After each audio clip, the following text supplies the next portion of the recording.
Hello dear viewers, and welcome back to the channel, where we meticulously track the intricate movements and decisions of the British royal family. Today we delve into a topic that has stirred significant consternation and displeasure among a quiet, established community.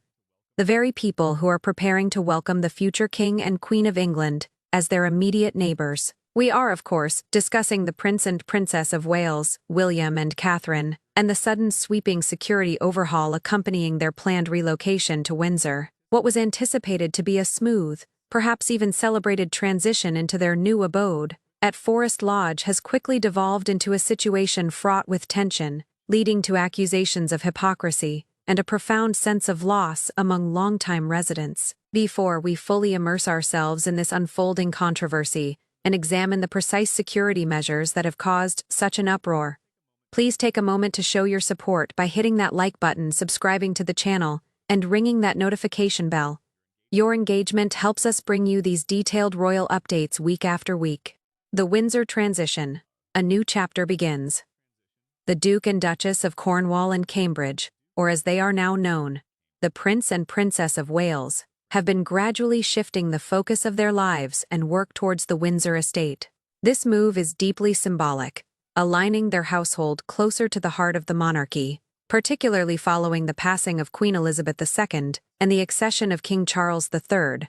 Their planned residence, Forest Lodge, is situated within the expansive historic grounds of Windsor. It represents a fresh start, a base from which the couple can raise their children while fulfilling their demanding national and international duties. The date set for this significant relocation is the 5th of November, a date that will now be remembered by their new neighbors not for fireworks, but for the sudden, drastic implementation of new security protocols.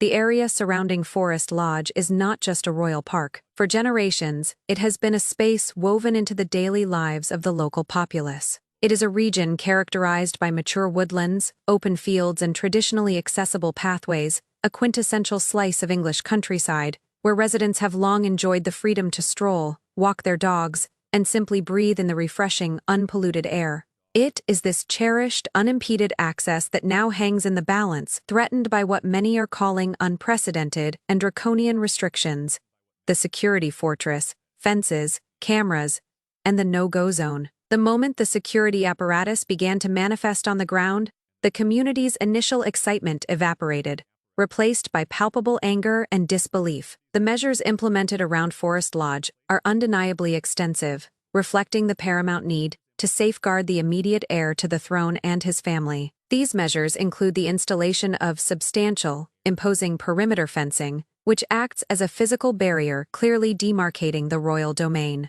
Furthermore, a dense network of surveillance equipment, numerous cameras, has been strategically positioned throughout the fields and surrounding areas, ensuring constant, meticulous monitoring of the landscape. However, the most contentious and upsetting element of this security overhaul is the establishment of a massive sweeping area designated as a no-go zone.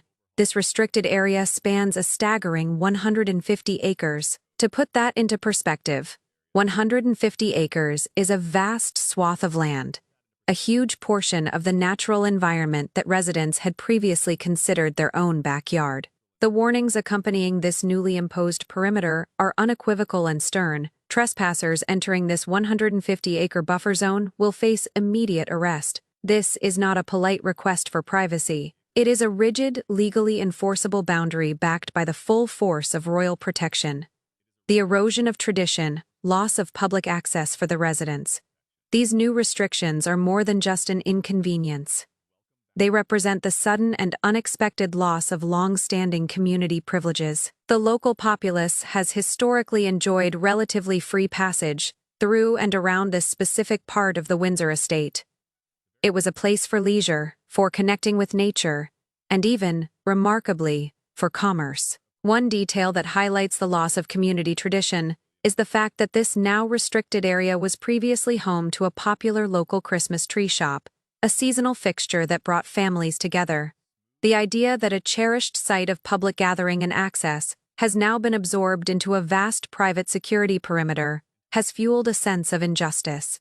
Reports gathered by the Telegraph, which has been speaking extensively to several highly disgruntled neighbors, reveal a deep-seated feeling of betrayal.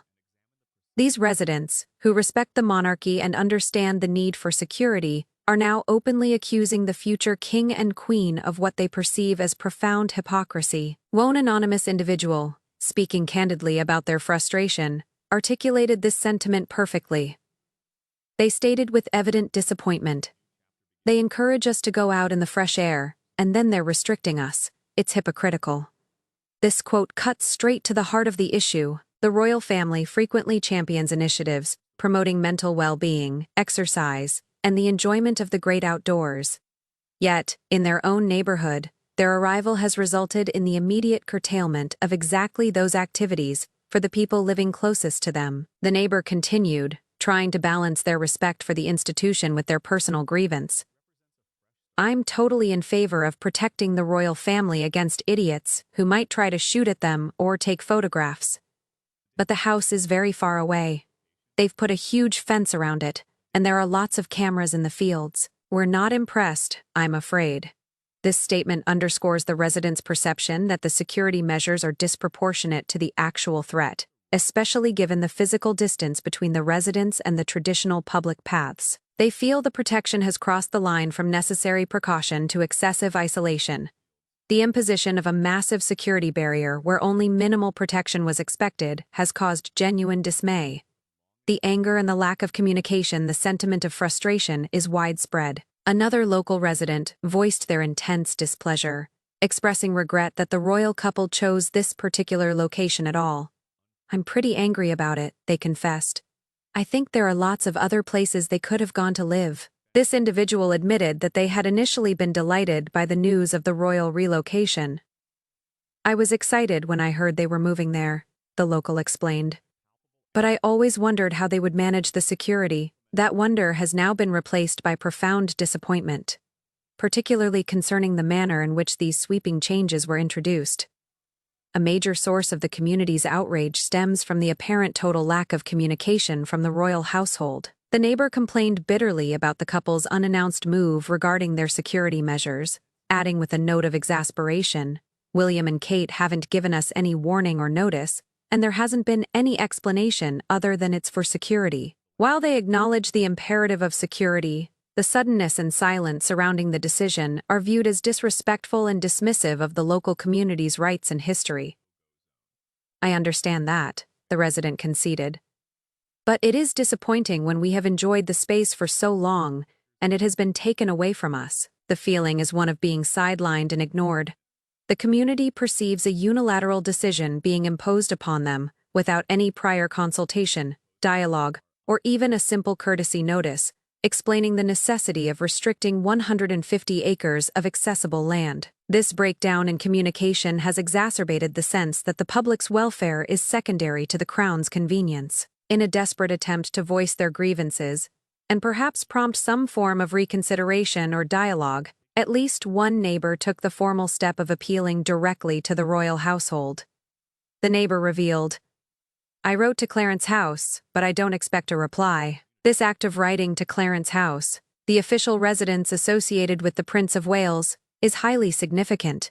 It demonstrates the seriousness of their complaint and their effort to follow established protocol, rather than simply complaining anonymously. However, the expectation of silence speaks volumes about the perceived distance between the royal institution and the common citizen.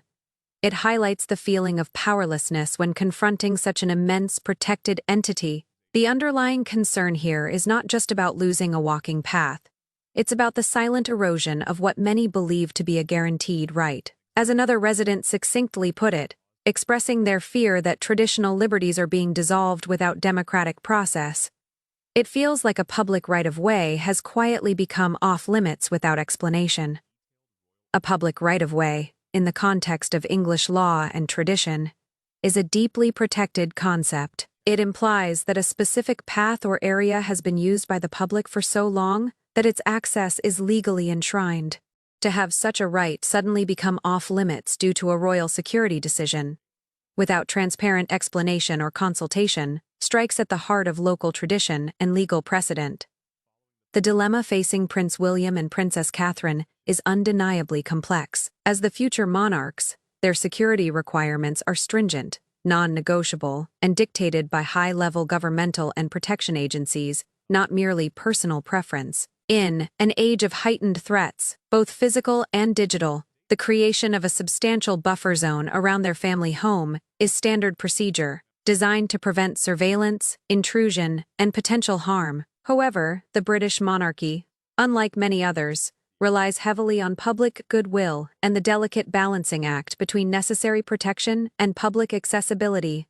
The history of royal residences, from Buckingham Palace to Balmoral, has always involved managing public expectation alongside security needs. The decision to impose a 150-acre no-go zone without prior discussion or public notice suggests a failure in public relations and community management on the part of the royal staff responsible for the move. While the security measures themselves may be indispensable, the delivery, the sudden fencing, the cameras, the stern warnings of arrest has been handled poorly, turning potential allies into vocal critics.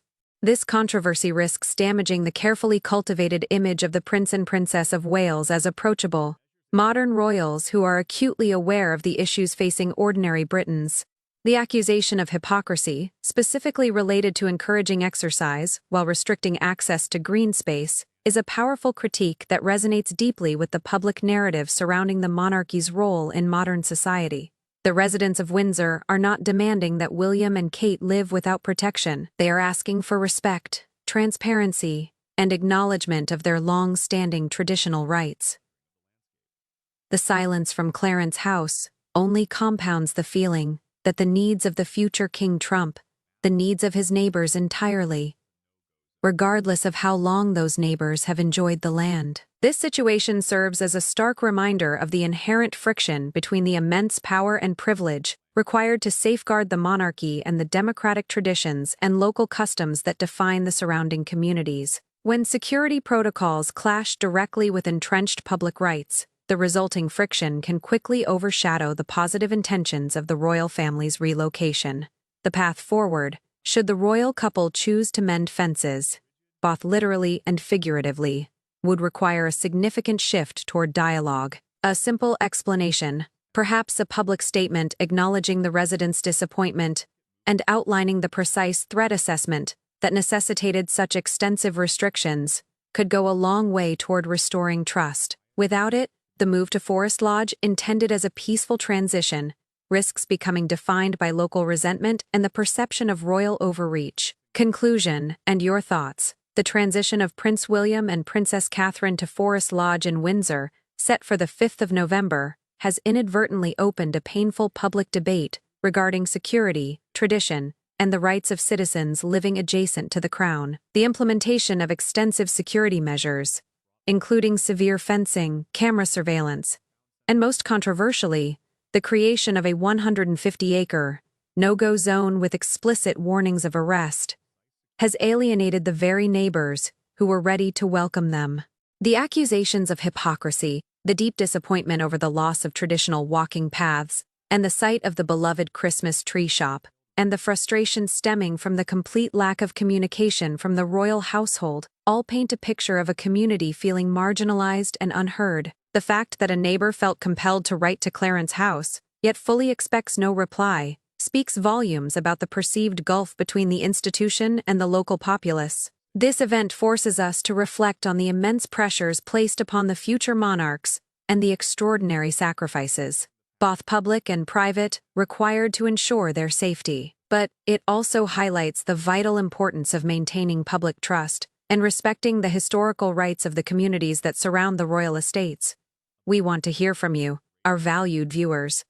What are your thoughts on this contentious issue? Do you believe the security measures, the 150-acre restriction, the fencing, and the cameras, are a necessary evil given the family's status? Or do you side with the neighbors who feel their traditional access has been unfairly and silently stripped away? Don't forget to like this video if you found this analysis informative. Thanks for watching.